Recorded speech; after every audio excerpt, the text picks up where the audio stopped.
नमस्कार माझ्या प्रिय श्रोत्यांनो. संस्कारांची मोती या माझ्या यूट्यूब चॅनलवर आपलं खूप खूप स्वागत आहे. कथाकथन या सदरात मी आज घेऊन आले आहे कथा खरे प्रेम. कथाकथन या उपक्रमाद्वारे मराठी भाषा व तिचा गोडवा आपल्यापर्यंत पोचवावा यासाठी माझा हा अल्पसा प्रयत्न. तर बघूया कथा खरे प्रेम. अवंती नगरीत एक धनाढ्य व्यापारी होता. त्याचे नाव होते मणिकराम.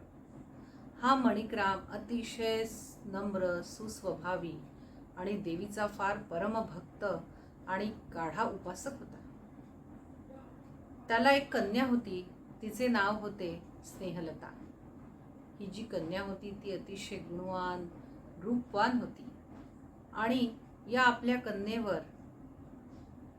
मणिकरामचे निरातिशय जीवापाड प्रेम होते. तिच्या नुसत्या विवाहाच्या विचारांनी तो अस्वस्थ होत असे. हो नाही करता करता एक दिवस त्याने तिचा विवाह करण्याचे ठरवले. विवाह करण्यासाठी देशोदेशीच्या सुंदर व्यापाऱ्यांना त्यांनी बघितले, पण त्याला आपल्याच नगरीतला रोहित नावाचा एक व्यापारी अतिशय आवडला. पण त्याने एक अट घातली की त्याच्या जामाताने, जामाता म्हणजे जावई, त्याच्या जावयाने व कन्येने आपले स्वगृहीच राहावे. त्यावर रोहित देखील तयार झाला आणि अशा प्रकारे त्या दोघांचेही विवाह झाला. विवाहानंतर त्या दोघांचे जीवन फार सुरेख जात होते. ते दोघे अतिशय आनंदात विहरत होते. सुंदर त्यांचं वैवाहिक जीवन अतिशय सुरेख चाललेले होते. अचानक रोहितला काही कामानिमित्त दूर देशी जावे लागणार होते. स्नेहलता फार उदास झाली. तिची अजिबात इच्छा नव्हती की रोहितने दूर देशी जावे, पण त्याला अतिशय महत्त्वाचे काम असल्यामुळे त्याला जाणे आवश्यक होते आणि त्यामुळे तो आपल्या प्रिय पत्नीचा निरोप घेऊन दूरदेशी कामानिमित्त निघाला. तो गेल्यानंतर स्नेहलता मात्र फार उदास झाली. ती आपल्या पतीच्या विरहाने व्याकुळ होत होती. अशातच एक दिवस ती आपल्या घराच्या गवाक्षात बसलेली असताना तिला त्या मार्गावरून एक मिरवणूक जात होती. ती मिरवणूक बघत असताना तिच्या समोर अचानक एक सुंदर तरुण उभा झाला. तो तरुण देखील अतिशय तरुणाबांड आणि फार सुरेख होता. त्याची नजर सुद्धा सुंदर होती.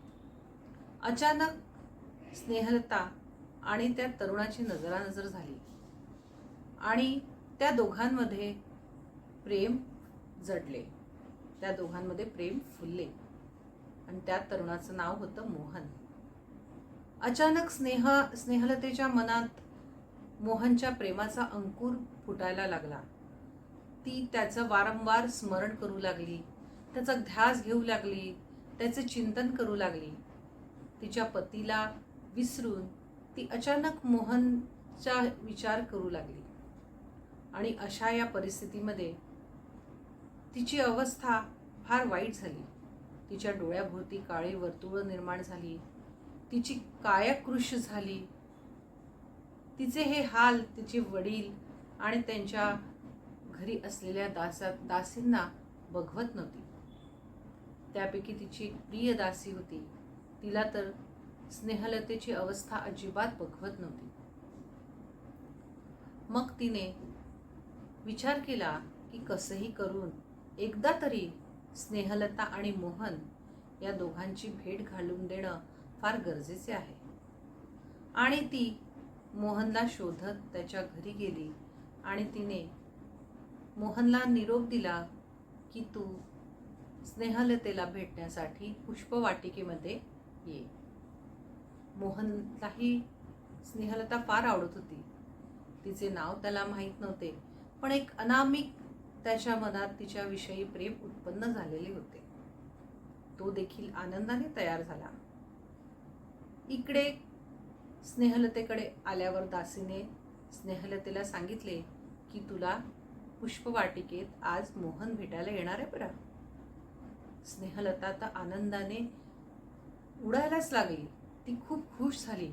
तिचे डोळे आनंदाने चमकायला लागले आणि ती धावतच पुष्पवाटिकेकडे निघाली. तेवढ्यात मोहनही तिथे पोहोचला. मोहनला बघताच स्नेहलतेच्या मनात प्रेमाचा इतका उबाळा आला आणि प्रेमाने इतकी व्याकुळता तिच्या मनात निर्माण झाली की धावत जाऊन ती त्याला बिलगली आणि त्याच्या बाहुपाशातच ती गतप्राण झाली. हे बघताच मोहन देखील प्रेमाने व्याकुळ झाला. तिचं हे निर्व्याज प्रेम बघून तो सुद्धा तिथेच गतप्राण झाला. हे सगळे घडले. त्यानंतर ही सगळी बातमी स्नेहलतेच्या पित्याला कळली. तसेच स्नेहलतेचा जो पती होता रोहित, तो देखील आलेला होता. त्याच्या देखील कानावर ही वार्ता आली. ते दोघेही धावतच पुष्पवाटिकेकडे निघाले. रोहितने पुष्पवाटिकेत येऊन बघितले. त्याला आपली पत्नी मोहनच्या बाहुपाशात गतप्राण झालेली दिसली. तसेच तो मोहन देखील गतप्राण झालेला दिसला. हे बघताच पत्नीच्या विरहाने व्याकुळ होऊन त्याने देखील आपले प्राण सोडले. हे सगळे मणिकराम आपल्या उघड्या डोळ्यांनी बघत होता. त्याचे देखील मन कळवळून गेले की हे 3 आपले तरुण मुले अचानक अशी गतप्राण झालेली बघून त्याचे मन व्याकुळ झाले. त्यांनी देवीचा धावा सुरू केला. हे देवी, या 3 प्रेम करणाऱ्या मुलांना असे का तू तुझ्याकडे बोलावून घेतलेस? यांना परत जीवदान दे. यांना या सुंदर जगाचा आनंद घेऊ दे, आस्वाद घेऊ दे. आणि तो देवीचा निस्सीम भक्त असल्याने देवी प्रसन्न झाली आणि तिने या तिघांनाही वर दिला आणि तिघेही जीवित झाले. हे बघून मणिकराम फार आनंदी झाला. त्याला खूप आनंद झाला. ते तिघेही एकमेकांकडे पाहून फार आनंदले.